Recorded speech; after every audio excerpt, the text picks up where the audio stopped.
Only thing I blame Rudy Gobert, he ain't punched Kyle Anderson in the face. Because if he said what they uttered, he said that Kyle told me to shut up, B. Yeah. Don't punch him in his chest. Shut the F up, B. Punch him in his face. Yeah. Skip, the thing is, like, if you're going to be a leader, you need to understand how to motivate the guys that you're asked to lead. Skip, I believe I could get my point across instead of saying, hey, Rod, catch the effing ball. Come on, guys, we got to make these plays now. we left some plays out. Big difference.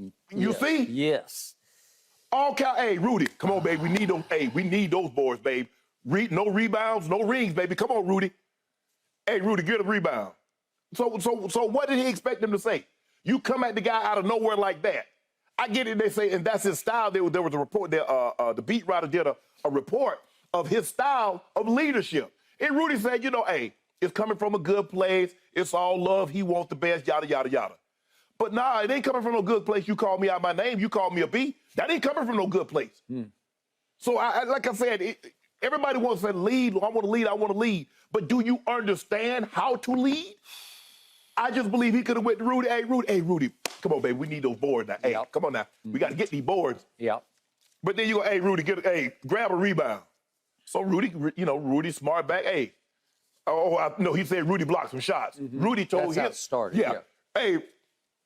Hey, you grab some rebounds. And then you shut up, B?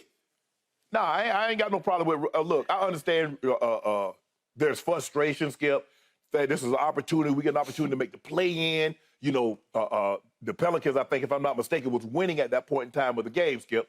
And maybe they didn't think Rudy was they're down 12 to the Pelicans. The effort maybe wasn't there. Yep. But even if the effort isn't there, I believe, and that's the part, Skip, and I took great knowing. Some guys you got to kick in the butt. Yep. Some guys you put your arm around them. Some guys, you know, you make a funny, you tell a funny story. Hey, bro, my granny could have caught that one.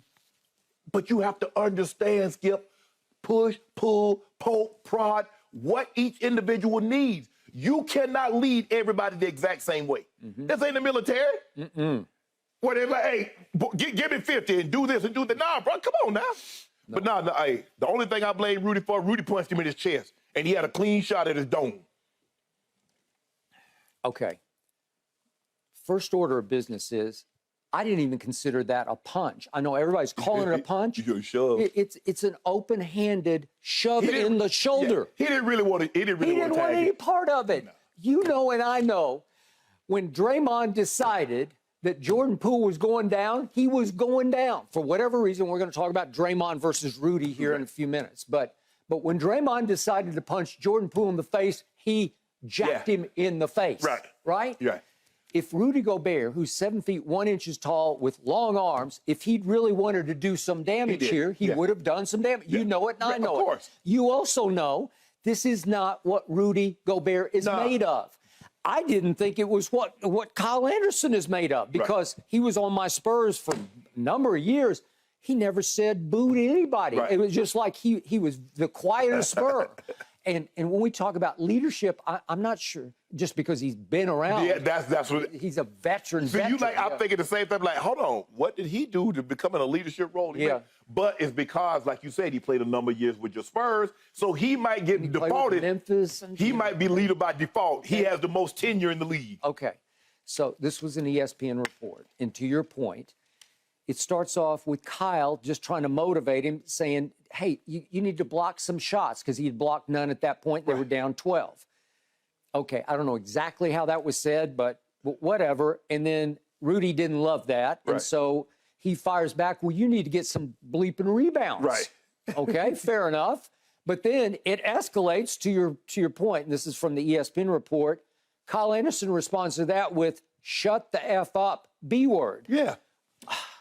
Well, I believe that came from a very deep place, because I think a lot of people in this league think he plays like the B word. Of course, right? yes. That's been the knock on him. That's been the book on him. What do you always say? He's the classic shot blocker. You just attack his chest. You just go right into his chest, because he's teetering. He's going to fall backwards. Has he ever impressed you as an intimidator, as a bully on the floor? There's not that, because he's a very nice man. I mean, the most notoriety he ever got. Every time Ernestine, my wife Ernestine, walks by the TV and sees Rudy Gobert, she says, super spreader. It's a super spreader. Remember, he's touching on, when everybody was talking about the COVID. got COVID, Yeah. nobody knew anything about it. He shouldn't even be in there. Yeah, and he's touching up all the, and the next thing I know, was it the next night? Yes. They're the team, they're at Oklahoma City. Right. They started it, Right. okay? So is that all you got on your resume? Well, he's got some defensive player. He got 3 of those. Okay, he's got 3 of them. But the problem is Charles Barkley started it. Everybody condemned a trade. So it took Minnesota deciding, hey, we got no chance here if we play no defense.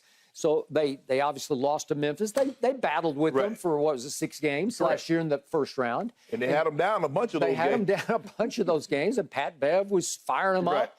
And when it ended, people who managed the T-Wolves said, we need somebody to protect our rim. Well, who's the ultimate defensive player of the year rim protector? We need to go get him. Right. At what cost? Right. Well, how about 4 first-round picks? How about swapping another first-round pick? And then it's like a parade of players exit, and it's going through Utah, but you give up Malik Beasley and Jared Vanderbilt. It wasn't D'Angelo because he was through another deal back to the Lakers. But who am I forgetting? Pat Bev was part of that. Right. And you end up swapping because you end up letting Walker Kessler. Kessler he's become a key to it because he was an igniter for Utah's run. And you might have been better keeping him. You might have letting him protect. Okay, I got it. And everybody sat back and said, I know Charles Barkley called it the worst trade in NBA history. And I'm thinking, Charles, have you forgotten how the Lakers stole Kareem Abdul-Jabbar? You'd almost have to say that was the worst. Or how about when my Spurs stole Kawhi Leonard for George Hill, and they threw in Davis Bertans? And you know how they stole Pau Gasol also. Okay, there's another one. Okay, but whatever. It looks in impact, in totality, it looks like, what are you thinking? Because it's a lot of stuff, right? Yeah, Skip, but I think the thing is, like, look, I just believe if he just say, hey, come on, Rudy. Skip, like I said, I believe the tone. Yeah. And sometimes, Skip, you know, you're in the heat of the moment, and the tone is not always going to be perfect. But no matter what the situation is, I'm on what you on. If we vibing, I'm vibing. You on some bull jive, I'm on some bull jive. I just want, hey, what we on? Because whatever we doing, we do it. Yeah. You not finna talk to me crazy. You think you about to, you think just because we're in the heat of a moment, a battle of a football or a basketball or a baseball game, you can call me a B and, oh, man, he ain't mean it like that, bro. You know, it's sometimes emotion. No. What was the beginning of the end of Kevin Durant and Golden State? It was Draymond versus Kevin on the bench at a Clippers game. So you on some bull jive, I'm on some bull jive. There you go. So, to Jen's point, they then adjourned to the halftime locker room, and they're still going at it. Yeah. And Chris Finch or somebody, maybe the GM, got involved, and they said, Rudy, that's enough, go home. So they send him home. And he immediately gets on the text chain with his teammates and profusely apologizes, and then he tweeted, emotions got the best of me today, and he went on and on about saying all the right things. And I believe they came from his heart, which is a good heart. Right? So given all of that, even though it looks terrible because it's caught, as you always say, once you get it on tape, it's a firestorm all over the internet. And it escalated into Rudy Gobert punched Kyle. He punched him? I don't think he punched him at all. It was like an open-handed shove to the shoulder. Okay, he was making his point. You're not going to call me the B word. You're okay with that. I'm real okay with that. So I'm okay if they let Gobert play. I'm not trying to tilt the balance of power between the Lakers, but I just think this is one you move on. I think to keep it from escalating, Skip, especially in the locker room. Rudy, just go ahead and get out of here. Just go home. But Skip, they said Rudy gave an interview with the Star Tribune Saturday. This is before the Sunday game. Kyle wants to win, and sometimes he's a little aggressive in the way he talks. But I don't take it personally. I receive it in a positive way because it comes from a place. Because it comes from a place of wanting me to be the best Rudy I can be, wanting us to win. I love his competitiveness, love the way he plays the game, the way he makes others around him better. He's been a huge part of this year. Calling your teammate the B word is not coming from a good place. It's not trying to get the best out of me. You're trying to get something out of me, but you don't want what's going to come out of me. Okay. So, big picture yesterday, I was surprised and I was impressed that Minnesota at home was able to keep it together and pull it off. And it was Ant-Man who played big. He had 4 blocks and 4 steals. And that one on CJ. Ooh, well, that was the game changer. And that was the whole game. You just saw the whole game because when CJ breaks for the basket, it's a 2-point game. Yeah. So if he can somehow navigate Ant-Man, it's going to be a tie game. And the thing was, Skip, you could see, like, if he'd have tried to lay it up in Ant-Man block, you're like, well, CJ, why didn't you dunk that? But he tried to. He tried to. Ant-Man came out of nowhere and like, no. But seriously, CJ versus Ant-Man in midair, who's going to win that one? Hey, you got to come with some force. Okay. And then Ant-Man goes down and he gets his pocket picked. And then all of a sudden, it's Mike Conley picks it back, okay, and gives it back to Ant-Man for an and one. And it's just a crazed, chaotic flurry that basically ends the game in favor of the home team. Right. So I give them high credit for that. But I'm going to remind everybody, now we do have Minnesota at Los Angeles tomorrow night. And you remember what happened 10 days ago on a Friday night at Minnesota? Right. You remember what? Speaking of AD, sometimes he's always disappointing. Sometimes he's all day. Do you remember what he did in that game? I'm looking at the box score. Yeah, he was a monster. 38 and 17 with 2 blocks and a steal. He was sensational. Yep. And in the fourth quarter, he scores 17 to the rest of the team scoring 16. LeBron had 6 in the fourth quarter. It was fine. LeBron had kind of a quiet night. It's good enough. It's 18 and 10. Right. He gave you 10 assists. Right. But you know who the assists are going to? AD. That guy. Yeah. Okay? And that inspired Darvin Ham after the game to say that when he plays with that kind of force in the paint, we can go a long ways, right? You can. Okay, well, that's pretty much what it. But I think the thing is, Skip, he knows that Karl Anthony Towns and him, they have a private battle. They'll never utter it, but I'm the best big out of Kentucky. No, you're not. I'm the best big. And Karl Anthony Towns is going. If you watch Karl Anthony Towns the way he plays when he plays Anthony Davis, he goes at it. And AD said, not today, bro. Enough of this. Remember the last time they went down there, Cat destroyed him. And I'm like, AD, you let this man do this?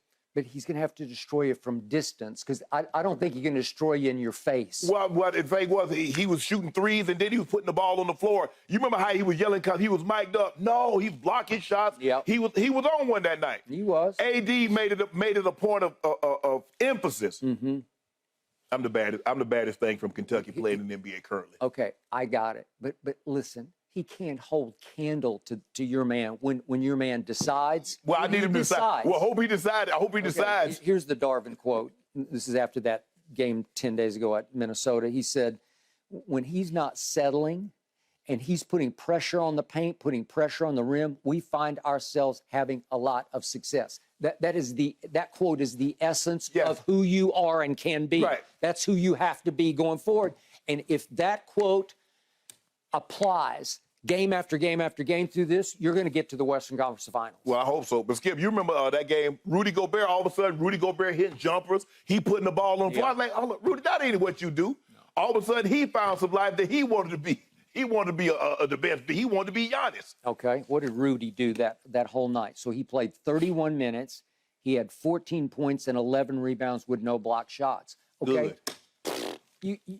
You annihilated him, right? And you can do that to him. And again, are they going to be inspired or distracted by this whole Rudy thing? I think they're going to be distracted. And you pointed out what happened to Jaden McDaniels. I mean, it's horrendous loss. He's one of the top perimeter defenders in the league. He's a top 10 defender.